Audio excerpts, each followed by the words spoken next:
This is Big Boy. It has 3 wheels, but only the front wheel does the work. That one wheel drives the robot and it steers the robot.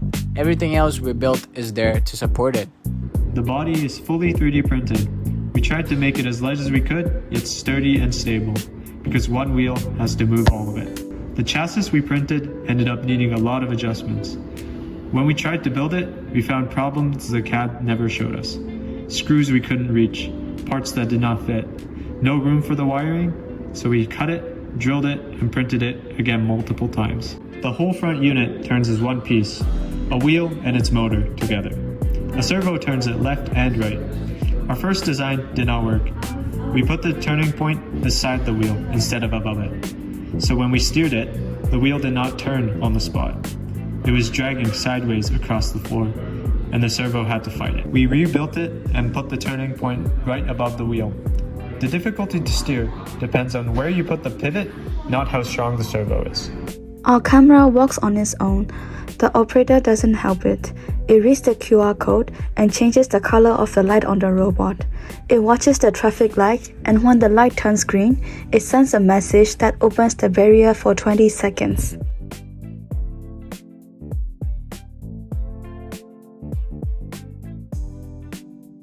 One wheel drives, so one motor has to move everything. We chose a worm gear motor. It is slow, but ideally it should hold the robot on a slope and not roll back. We will attempt every obstacle, but we know some of them will be hard for us. To climb a 5 cm step on a 12 cm wheel, we would need about 6 times more grip than rubber on wood can give, as well as relying on our motor to carry our robot. The arm has 2 moving joints. One motor lifts the arm. A smaller motor opens and closes the claw. We have full control of each, so the arm does what we want it to. We also designed the claw around 2 things, the handle on the box and the handle on the door.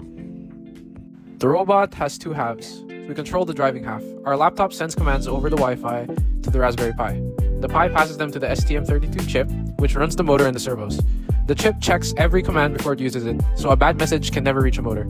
The sensing half runs by itself. The camera only talks to the Pi. It never touches the chip.